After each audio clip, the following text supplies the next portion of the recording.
Hello,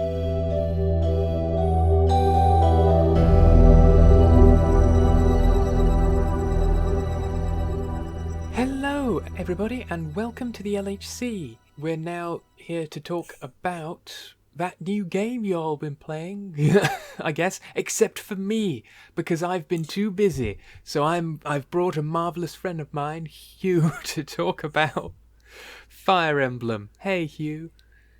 Why have you been too busy? I mean, it's been out a whole 30 hours now. Well, because I've got hundreds of games I haven't played, and I'm saving for a holiday. I can't excuse spending 45 quid on something that I might not even play for a bit. It's very good. It is. I like it. I get the feeling I really like it because everyone's saying, "Oh, I really enjoy medieval Persona boarding school." Yeah, it's like Persona Light, I think. Well, yeah, because you could. The thing is, everyone keeps saying like it's Persona, but it's actually not. It's Trails of Cold Steel or Final Fantasy Zero. Yes, which both ripped off Persona and cut down all the features, but it's now ripping off those two. It is exactly those two games, but with Fire Emblem combat instead. So when people say, "Oh no, it's Persona," it's like, no, it's a rip-off of the rip-off. It's fine. It's not Persona. It's 2 generations down from Persona. Yeah, it doesn't count. But at this point, it doesn't count. Well, you say that, I like that, because is it like Fire Emblem Zero? Because with the uniforms to everything, that is totally the image I got. It's Fire Emblem Zero, but you play as the teacher. Yes, it is exactly that. It is a case of you get given your class, although admittedly, unlike both Steel and Zero, you get to pick which of the 3 classes you get to teach. And then you just are the professor. Although annoyingly, you are spoilers, obviously, probably going to be talked about in this. But actually, I don't really want spoilers if you have any, because I don't know any. I'm only on 15 hours in or something. That's all right. First impressions is all fun. Yeah. Came out yesterday. I'm just saying that, according to the opening, I know there's going to be a big secret where you turn out to be secretly a god who's also a dragon, who's also got a bloodline limit of the Fire Emblem, blah. It's kind of interesting that you've got the dragon sword that only the Lord with the Mark of Destiny can use. Yeah. Yeah, we'll talk about bloodline bullshit at some point. But no, the thing is, according to all of the profiles, everyone's ages are listed. Like, some of them are 17, some of them are 23, from the ones that are in my class anyway. And my age is listed as ? Except that I know that my father left 21 years ago. Apparently, I was born in the place, and my mother died at childbirth, and her grave's there, right? So if I was born to my actual mother, and it's not really that I was found as a dragon or some bullshit, then I'm clearly at most 2021, which means I'm younger than about half my students. Some of your students are in their 20s. Oh yeah, no, my eldest student is 23. Oh wow.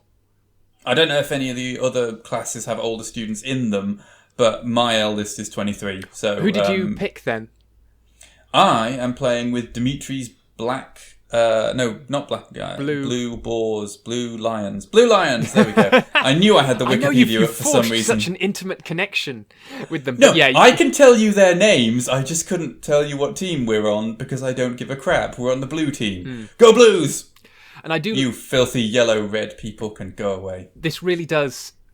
I am looking at it, and the reason why I wanted it does scratch my itch of like we're angry at each other. Why? Because we have slightly different political systems. So you've got the Empire type, you've got a Holy Kingdom type, and you've got we're a loose alliance of slightly cooler people type. Yeah, you've got pseudo-democracy with the Golden Deer. Do they really have democracy? Do they? No, there's hints about corruption, but they have basically 5 dukes, all of whom have a vote on the council. So they don't have a leader; they have 5 hereditary positions which form a council. So it's it's not even quite a Republic level, but it's sort of moving in the right direction. Although there was implication that the corruption, because the latest, there was a house that was on the council, and then they voluntarily, in inverted commas, gave up their vote to a different family, and no one quite knows why. But yeah, I'm not in the Golden Deer, so I don't really keep a track of what's happening to them. Yeah, you're focused on Blue Lions with Dimitri. Oh, I love Dimitri. You like Dimitri, do you? Dimitri has to marry me because he's amazing, and that's the rule. He's amazing. It's fine. Do you know, though, do not join the Blue Lions if you are a straight man. It's just, there's just no good pickings. You think there is. There's no good on ladies the surface. No, there are. This is the thing. Part of the reason I chose them was because...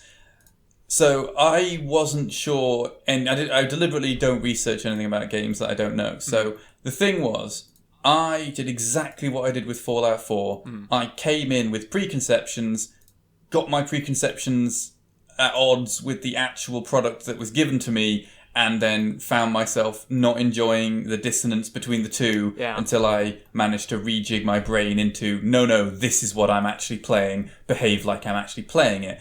So basically, every time I've played one of the newer Fire Emblems, and by newer I mean Awakening Fates, those two are the only two ones I consider newer because they're the only ones that have come out since the sort of resurgence when Fire Emblem stopped being a niche thing that I played from imports where, do you remember when we lived in Reading, I bought the Fire Emblem, the new Fire Emblem game came out. I went to every game shop, and there were 4 in Reading at the time, and I bought literally the only copy. One of the 4 game shops, I walked in and I was like, hey, this game came out today, do you have any copies? They had 1 copy in 1 shop, and I bought it. And the guy seemed surprised they had it.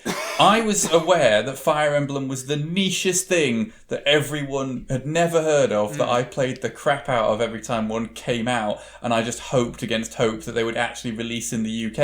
And then suddenly bloody Awakening comes on, and the bandwagoning began, and now Fire Emblem is one of the most played games on the DS and on the Switch as of yesterday. So I'm fine with that, frankly, because it means it's not hard to get a copy anymore, and it was always a bloody nightmare to find one. It also means I don't have to play them in Japanese anymore, which was also really a bit of a nightmare. Yeah.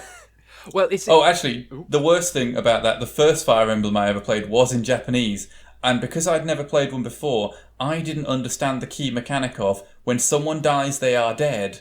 I just kind of didn't, because I was skipping all the cutscenes. Well, I just thought my army was this and my army was that, and I just thought they changed the composition of my army every time. And then I realised that actually I'm not seeing people after they die, and I've just sort of got this core troop of 5 really high leveled up people because everyone else is dead. And I got halfway through the game before I sort of realised that my dead people weren't coming back, and they weren't leaving for plot reasons, they were leaving for death reasons. So, yeah, that's why you shouldn't play a game like this in a language you don't understand. Especially, this was not quite pre-internet, but sort of God, this would be like mid to late 90s probably. So, I don't even know. When did the first Fire Emblem come out? I should probably look it up. See when I actually started playing the damn things. But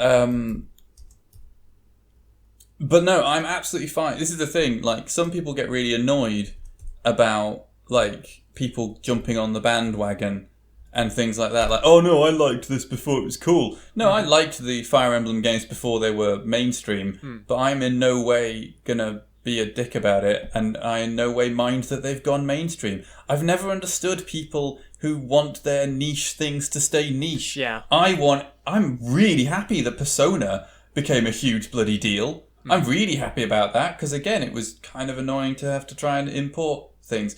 As well, like, again, another good example was the Shin Megami Tensei games were pretty niche, and when Digital Devil Saga came out, I bought the only 2 copies that were in all the game stores in my local area. So, yeah.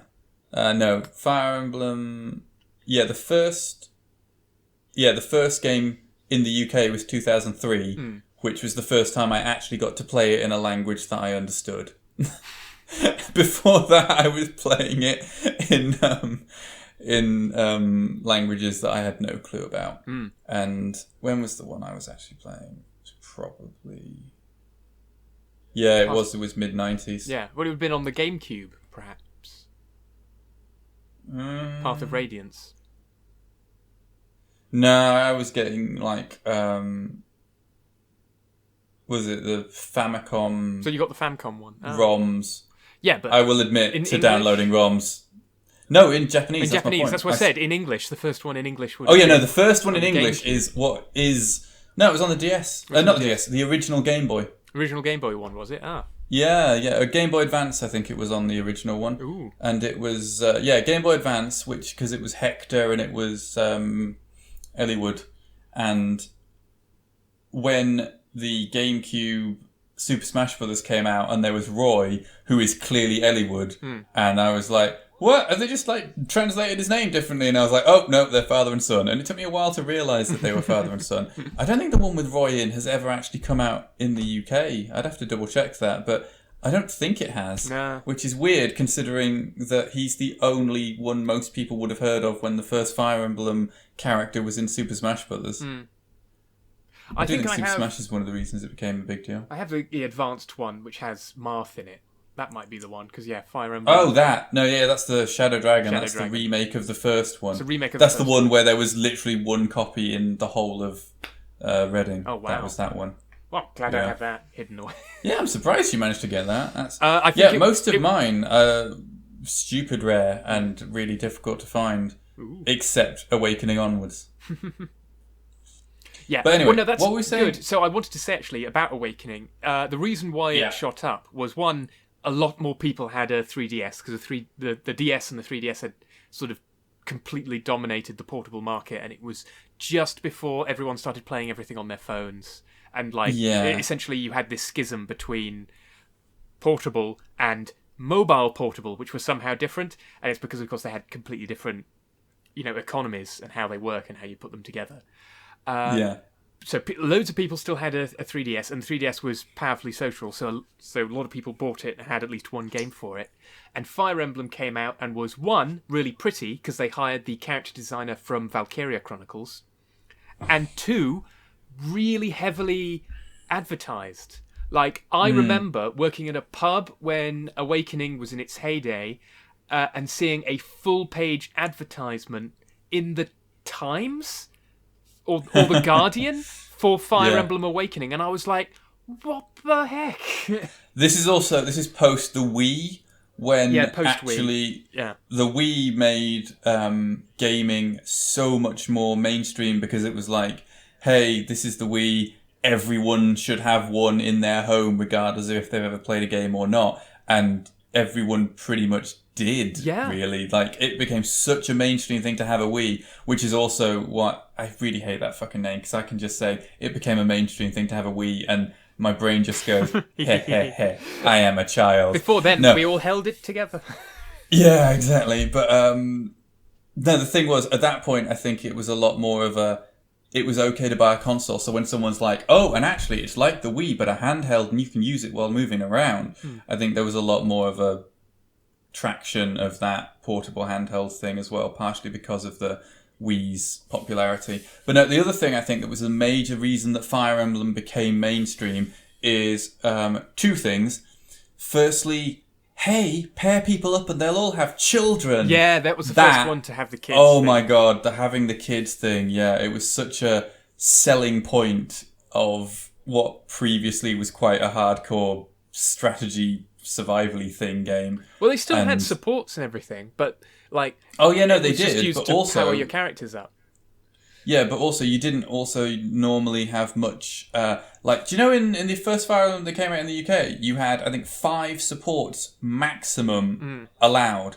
So you could either be at C rank with 5 people, or 2 Bs and a C, or you could be 2 Cs and an A. Wow. It was absolutely ridiculous. There was a thing where, to get all the support conversations, I actually had a file that I had right at the end of the game where I would just... Because you used to get support points for standing next to one another. You didn't actually have to do anything. So I had a file on the last level where I just had anyone who had a spare support left or anything would just keep standing next to one another and waiting until I could see the support conversations.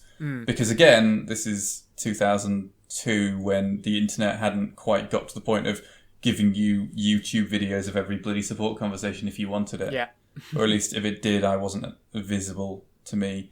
But no, so the kids thing was, again, a real like selling point that they were pushing, that was ooh, look, you can sort of pair everyone up and marry them all off, which again, even if you got reasonable social stuff with the support conversations before, there was never like marrying them and having kids.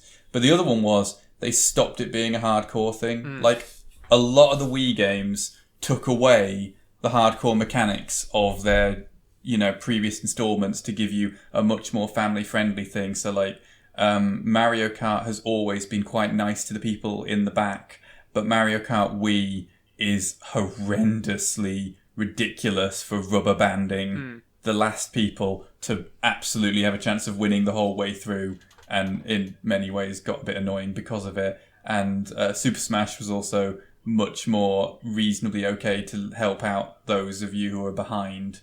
And a lot of other games in that era ended up lowering their sort of hardcoreness in order to be more appealing to family friendly. It's sort of changing the rules and everything, so it's not quite so hard and fast. Mean. When you run out of resources. When I say hardcore, I don't treat hardcore as an actual good thing. I'm not using it as a compliment. Like, the major thing about Fire Emblem that made you want to throw your Game Boy across the room was, hey, I've been doing a battle, it's taken me 45 minutes, and then due to a 1% crit chance on the boss, he's just insta-killed one of my best characters, and now I'm going to have to restart the whole frickin' level because of this one minor... Yeah, exactly. But actually, yeah, and the thing was, the other change they made was they made the hardcore mechanics optional. So, you know, in Awakening, I think Awakening was the first one. It's the first one I remember having the option to turn off Death is Permanent. Yeah. And it's just really... I like the Death is Permanent mechanic. It's an interesting idea and it makes a lot of a nice of a thing. But it was an absolute bloody nightmare for you wanting to keep your people alive or intact. Like, when I play things like XCOM, I like doing Iron Man mode. When people die, it is permanent. And the thing was, Iron Man mode is always like, not just people die and it's permanent, but you only have the one save and it is auto-saved. Oh yeah, no. What I just meant that, like, even if there isn't an Iron Man mode, when I play games like that, I often self-enforce an Iron Man mode, especially Persona. Like, Persona has a gentleman's agreement Iron Man mode. In the very first thing in Persona 3 when you enter is basically you get a little speech from the Thanatos kid, and that speech is, "Hey, you will accept the consequences of your actions, right?" Which is the game basically saying, don't save scum. Don't reload to do it better after you've checked in advance. And I quite liked the fact they just said, look, this game is meant to be played with you accepting the consequences of your actions. And I think the same can be said of Fire Emblem and other things, where they sort of wanted you to just sort of take what happened as being what happened and you move on with it like that forward. And in some ways, I do like the mechanic, but the thing was, I like the mechanic in XCOM because in XCOM, it is a case of, you know, you should be moving forward, you should be strategizing, and if someone dies, you might lose a guy to a lucky shot, or one of your best characters, she might be blown up as a problem, or you might get ambushed because you didn't do enough scouting, but it's not generally unfair, XCOM. If you get ambushed from behind, it's because you didn't scout well enough or you didn't post lookouts. If you get, you know, jobbed by overwhelming numbers, it's because you didn't try and pick people off at moments that were okay. Fire Emblem had one mechanic that was an absolute prick of a mechanic, which is when reinforcements arrive, they arrive at the beginning of the enemy's turn and they get an action. Yeah, they get a free action, yeah. Yeah. So people would just appear behind your line and immediately get an action where they'd walk up to your healer and stab her in the gut, and she'd die instantly, right? And that's why, as much as I enjoyed Fire Emblem before, Awakening, giving me the option to turn off that mechanic, and as long as you weren't, like, oh, I'm such a hardcore gamer, I've got to play with it on because I'm not one of these filthy casuals, even though they do actually call the mode casual where they don't all stay dead. If you do that, you know, it's not an irritating game to play, you know, whereas actually some games are frustrating to play and that's sort of part of the joy of them. Like Dark Souls can be a nightmare to play, which does make you want to smash the controller and the TV and everything. It's frustrating as all hell, but it's satisfying when you finish it and it never feels like it's unfair for the most part. Whereas Fire Emblem, you had the same feeling, but it did feel unfair. It felt like the enemy just popping up behind you, killing your entire mage and healing group, and then you were just expected to deal with that was just annoying, you know? It just didn't really work. But, no, so I don't even remember what I was saying. So since they became modern, it was such a long time ago that we were talking about that. That I don't actually remember what my original point was. But you said, basically it made it more accessible so more people played it because you could play it through. And Fates took that one more where they had Phoenix mode. So it's like death is not permanent, and after I think only one or two turns, they come back. It's like a turn or two, they'll just stand up again. Like Phoenix mode was just, hey, do you want to play this for the story? And in regretfully, Fate has the worst story. Well, in my head, I was just like, you mean the story? The story of Fire Emblem? Which Fire Emblem are you playing? Because the story of Fire Emblem is that you are a hero. You are a hero because of bloodlines. You are a hero because you were born to it and you have a genetic predisposition to heroism for some bloody stupid reason of their culture demands that this be the theme of every bloody game.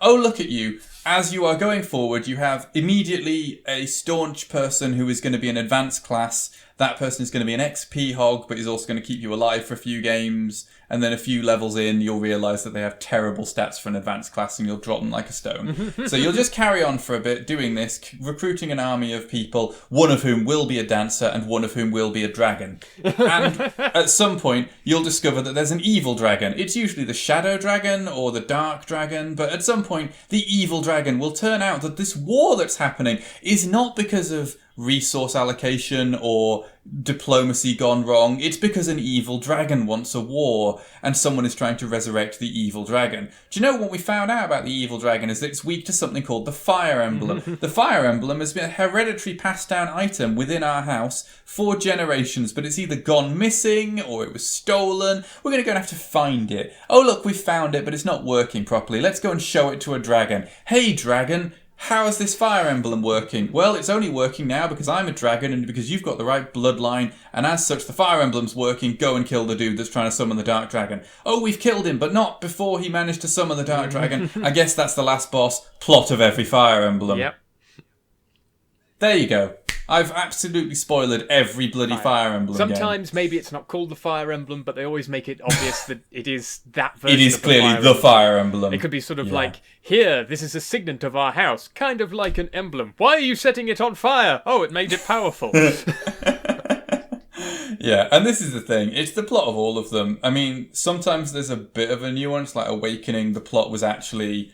the plot was actually... Time massive travel. spoilers for Awakening, I suppose. Spoilers. But yeah, the plot of Awakening was that you actually already played Fire Emblem and you lost. The Shadow Dragon got resurrected and it killed everyone. But luckily, you'd managed to have a bit of sex in between fights, and as such, you had children now. Those children found a way to go back in time and go, hey, parents who are now about the same age, if not younger than us. Do you know what would be great is if you didn't all die in the war. So, by the way, that dude's trying to resurrect the Shadow Dragon. You might want to stop him before it happens.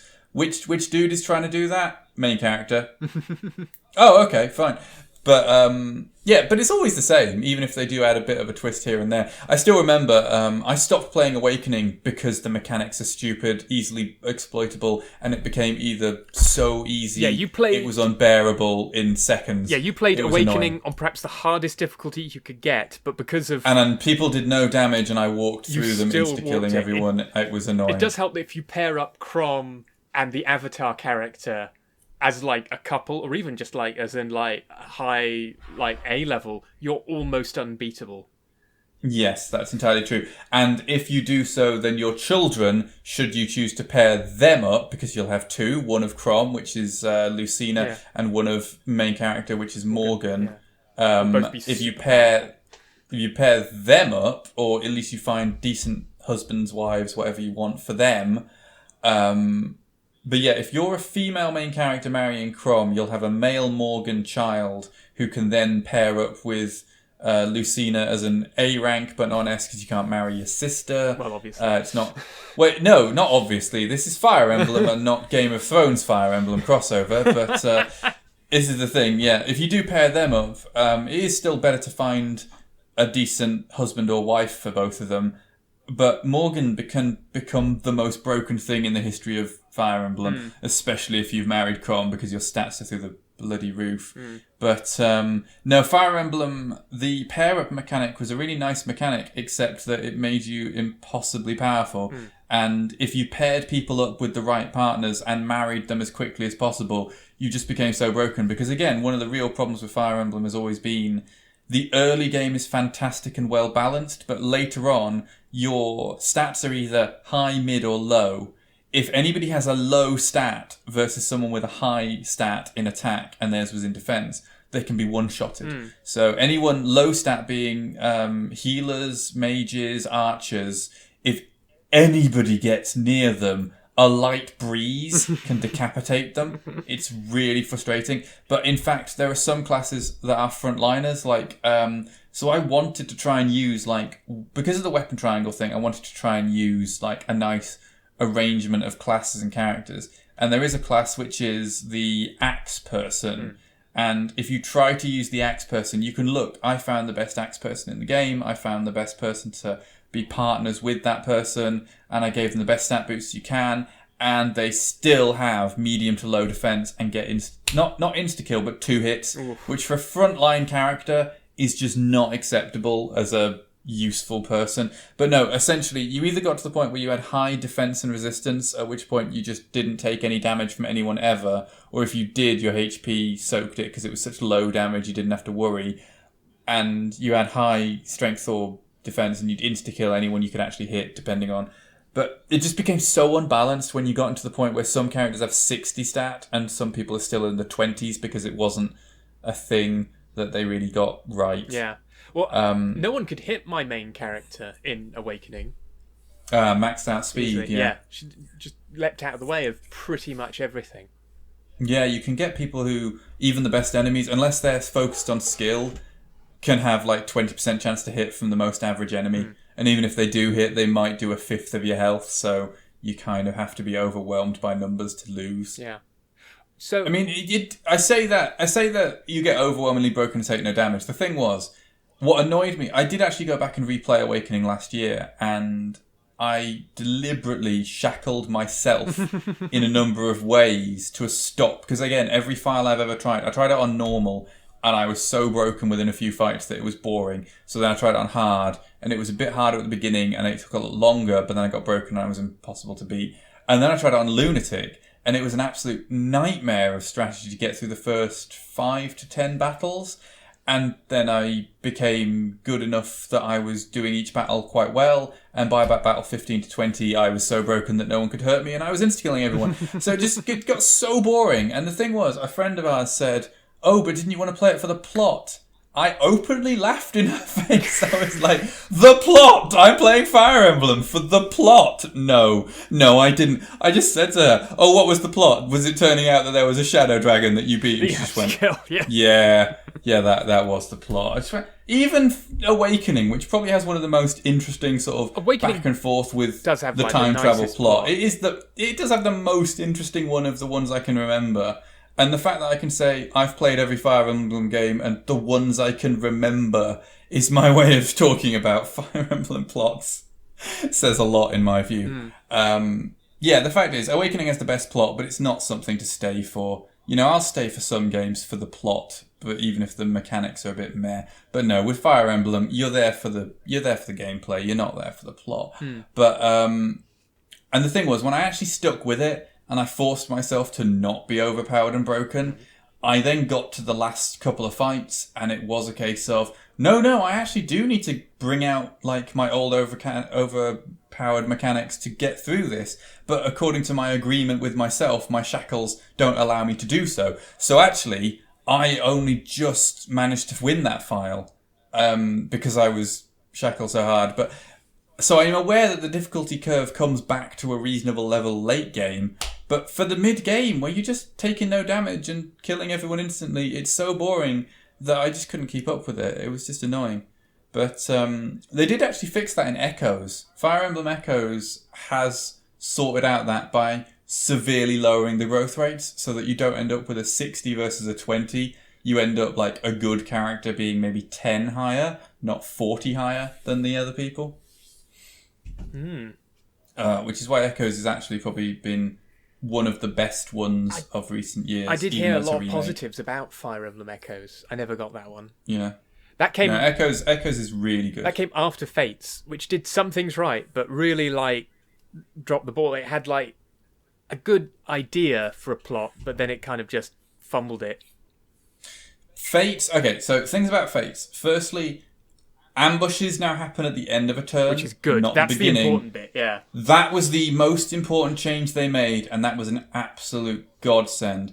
Secondly, pair-up mechanic is no longer broken. Pair-up mechanic is kind of essential, but not overpowered. It now made it manageable to use within the game. I also really liked that. Yeah, you had to save up, didn't you, in order to do a special move or to have them cover for you. Yeah, you had them covering an insta-block, but it also meant, though, that you did follow-up attacks if you didn't have a pair-up, but you were standing next to someone, rather than you get both follow-up attacks and block, which is the previous thing. Yeah, one or the other. But, yeah, you had one or the other, and also it lowered the amount of stats you were getting from that person. But also the fact that enemies did pair-ups as well went a long way to making it not overpowered, because if the enemy's doing it as well, you're just as overpowered, both of you, which means that you're balanced. Hooray!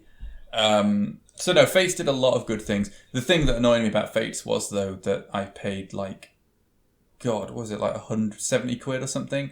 Because it was 3 games, all of which were kind of the same game. It's like, it wasn't like buying Pokemon Red and Blue, where you're buying the same game but with a slight difference between the two. They were entirely distinct different games, but they were also exactly the same engine. So you were paying for 3 entire games, except that nothing was different between them apart from the characters, whether they were the antagonists or the allies. Well, so I don't know. I think they were quite different in areas, but yeah, not a lot of the enough. gameplay mechanics were the same. The only things that were slightly different were that Birthright was clearly the easier casual option of you can do whatever fights you need to, and you can grind if you need to, and all that sort of stuff. Whereas Conquest was a lot more difficult, because it was difficult from the word go, actually, just the actual levels, but also you couldn't really grind up, and it was a bit more restricted about certain things.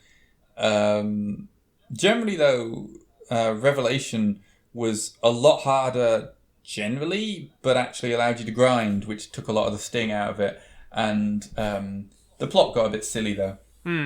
Yeah, especially when you then went on to the other version. The Revelations was the other version. No, you went on to the third version, where you basically... I just said the third version. It's Birthright, Conquest, and Revelation. Revelation. Yeah, like you said then. It was just weird because... It just got a bit trippy and weird. Well, also, you only had a few characters for a significant at the beginning, chunk. and then you recruit everyone in big old... Everyone. Yeah. Because you just... And also, the thing about Revelation was... There's clearly someone manipulating things behind the scenes, and that's fair enough. But the fact that the big revelation was that person has made it so that you can't talk about them unless you're in the magic dimension that allows you to talk about them. Yeah, So the whole plot of Revelation is at some point you accidentally end up in the magic dimension where you can talk about them, and one of your most trusted allies through both of the other games turns around and goes, "Oh, thank God, I can tell you about the horrible monster that's going to kill everyone." And you go... You couldn't have tried, because you get no implication she's trying to tell you in the other 2 games. She's just sort of resigned herself to the fact that she can't talk about it. Whereas, as soon as you know, and you go back into the real world, you're like, look, there's a thing, I can't tell you what it is, but you're gonna have to trust me. There's a thing. It's more important than this. And she doesn't do that. Yeah. She doesn't try and tell you about the thing that's clearly more important. She's just like, no, we'll go along with whatever you feel is a reasonable thing to be going along with for now. It's like, and then as soon as you get people like to come in, you're like, oh, okay, now you all trust me and you can come here. It's fine, whatever. Mm. But which is a pity because Fates did a few things that I did really like, which is get rid of the ambushes. Yes, that was amazing. Get rid of weapon breaking. Degradation. Oh. Or we'll get. I actually think, from what I've understood, Three Houses probably does it better. But yeah, this one got rid of the weapon degradation and made it a different kind of trade-off for what kind of weapons you had, which is nice. Yes. Although at the same time, it also gave every important character their own super weapon. So yes, which back and kind forth.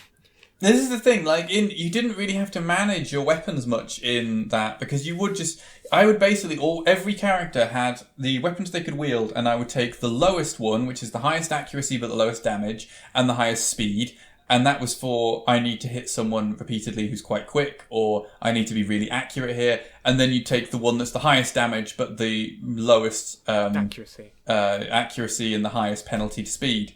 And you go, okay, well, this is for, I was never going to get a double hit, but I'm pretty accurate for the slow, tanky people I'm going to be fighting. Mm. And that was it. You just take 2 weapons. Mm. Oh, and preferably maybe one ranged one as well. Mm. And everything had a ranged option, which is usual for Fire Emblem, but everyone had a ranged option that was reasonable. Mm. But also, they introduced a whole thing of... so there's always been the weapon triangle of, axes beat lances, which beat swords, which beat axes. Mm. But they colour-coded everything, so it's like, axes beat lances, but also axes beat ninja weapons. Yeah. For some reason. Like, axes beat lances I can get on board with. It's that thing of, your lance outranges your sword, but your sword beats your axe because it's got, I don't know, because it's better. There's not kind of a reason for the lance because it can sort of smash in the staff or whatever. But no, it sort of vaguely works. Well, it's taken vaguely from the Chinese and the sort of the Eastern idea of the lance that beats the sword because the lance has better reach. It's the distance, it's the reach, and the sword can't cut the lance in half because it's got not enough heft to it, whereas the axe has got enough heft to cut the lance in half, and then you're pretty screwed because I've broken your lance. Well, I think the axes, because the axes are similar to like pole arms or halberds, where you had like a spike that you could hook around someone's just regular lance and pull them off, stuff like that. But obviously this isn't meant to like equal like real weaponry. You just have to pick one that has a better thing on the other. In Fate Grand Order, it's the opposite way around because of literally just an in-joke. So lances lose to sabers, but sabers are weak against archers, but archers are weak against lancers. I suppose because they can get at them with range. With the weak against lancers, generally, I think everyone in the fandom at least agreed it's because lancers are fast, so the lancers just dodge all the all the arrows. Fair enough.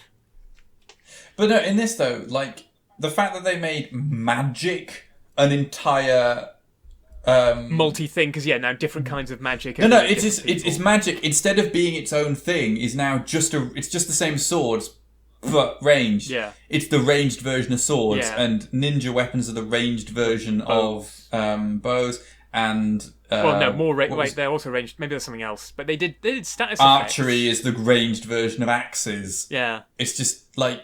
Okay, I get the colour coding, but actually this weapon, you've had one weapon triangle and you're sort of just trying to put things in each one. The thing that I really did like, though, was ninja weapons, because the whole I hit you and it lowers your stats, that actually really did help fix a lot of the mechanical problems of you have ridiculous stats and I can't frickin' hurt you. Yeah, if you bring... Because you could just go...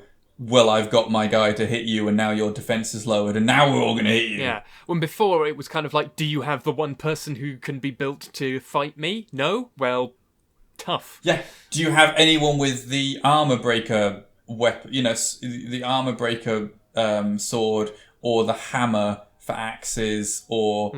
I don't know if there was a lance that worked on armored units actually. But yeah, if you haven't got something to beat armored units, you're just going to ping off the armor of my Great Knight. Ha ha ha. And then a mage turns up and my Great Knight melts. But It is that thing of, it was a bit rock, paper, scissory before, whereas Fates kind of balanced it a lot better with that. And I did think that was good. I did enjoy the adding of the like ninja weapons. I thought was a good addition, but I didn't like magic just being relegated to this thing. One thing I really did like, I can't remember which one it was in, but it was one of the older ones where magic got its own unique weapon triangle. So I think it was anima, which was elemental magic, fire, lightning, wind, beats dark magic, or dark magic beats anima, but anima beats holy magic. There was basically light magic, dark magic, and elemental magic in its own triangle. I don't remember which way this triangle spun, but it was still quite a nice little, it's your own little mechanic about mages fighting mages. It did, I thought it worked anyway. I rather liked that. And I quite liked the whole triangle thing does kind of work across a lot of them as well. But no, just lumping in like axes and archers are the same.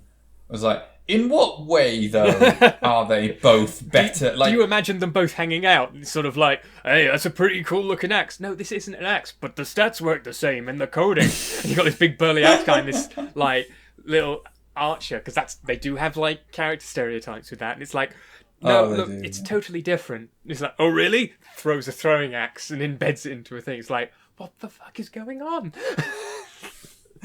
There was also the fact that archers just then stopped being effective against swordsmen. Yeah, it's like, randomly. Why can't I use my archer against a swordsman? What is wrong with this picture? I just don't quite understand. It was all a bit odd, that one. And the fact that you were just like, yeah, my ninja weapons, they work really well against swordsmen, but I can't seem to hit axe people with them. Okay, and magic. Magic is amazing against archers and axes, but you try and set a ninja on fire, oh, that doesn't work. I do like that idea, because then the ninja's like, ninja's too fast to be set on fire.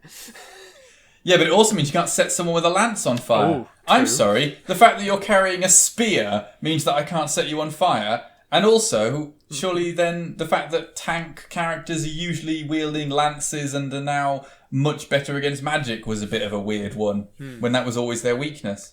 But yeah, the thing was, Fates did a lot of really good things, but we should probably be talking. Well, no, this is the thing. We should be talking about Three Houses. Well, no, I like this because now we've done a full podcast leading up to what we feel about Fire Emblem, and now on the next episode we can actually talk about what we said we'd be talking about, which is Fire Emblem Three Houses.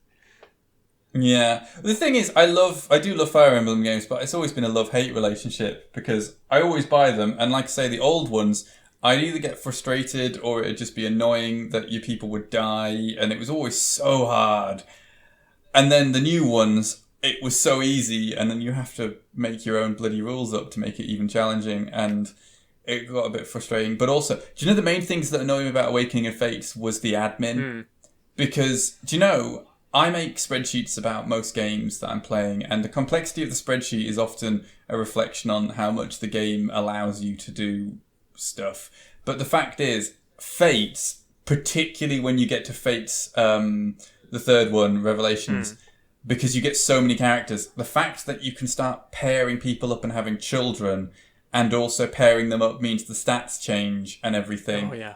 Oh my god, that made such a bloody nightmare of spreadsheets of who should marry whom and who they should have kids with. And the thing is, people have said to me, that's why you ended up with a broken file that was annoying and boring. And I just kind of went, yeah, but not doing that's kind of against my nature. Yeah, it really annoys me to try and do something that's not optimal. You know, it's why it's sort of, it's one of my major criticisms of Three Houses is going to be because I'm not capable of not optimizing. And Three Houses has got this thing where it allows you to optimize, but only at a real expense of your sanity and time due to tedium. But no, the thing is, I've had a real love-hate relationship with Fire Emblem through the years, and I do really like it. But also, the fact that at that point they also said, oh yeah, you know how before you could pick one of like two evolutions? You could either go this route or that route. And I was like, I'm fine with that. That's great. And then Awakening of Fates comes along and go, do you know you can also go the route of your wife? What? Yeah. I can learn the route of my wife. But also my children can then pursue any class of anybody they're friends with or marry or either parent have done. And it's just like, Okay, yeah. I just... Yeah, no. that's what swamped me in Fates, is I kept on swapping classes and doing missions to change more classes, and I was like, this is just faffing. I should be getting on with the actual game. It's too much admin, and the thing this was in Conquest, not Birthright. I was even doing it in Conquest. God, yeah. No, you should see my spreadsheet for Birthright, because you get most characters of most of the other two games. It is just a case of, you have like 60 bloody characters, and all the children and everything can be different based on everything. It's just, oh my God, it's a nightmare of just ridiculous back and forth charts and admin about who's going to marry whom and all that sort of stuff. And also, I like to roleplay these things as well, so when it turned out X could marry Y to give a great child, and I was just like, I just don't see that wedding being something I could be on board with, because they're not compatible as people, which was a bit... Oh, and you know what also really, really annoyed me? Okay, we are going to allow gay characters, but only one. Only one gay character is allowed. And only with the main character. It's like... Only with the main character, but also... And that means your main character isn't ever going to have children. Yeah. And one of the main things in this game is that your children are a big deal, and that they're actually way more powerful. Actually, your children are almost always way more powerful than your original tier people, which means that generally speaking, as you go through a file, you're sort of transitioning towards children. And that means that being gay comes with a huge penalty. It is basically taking a negative...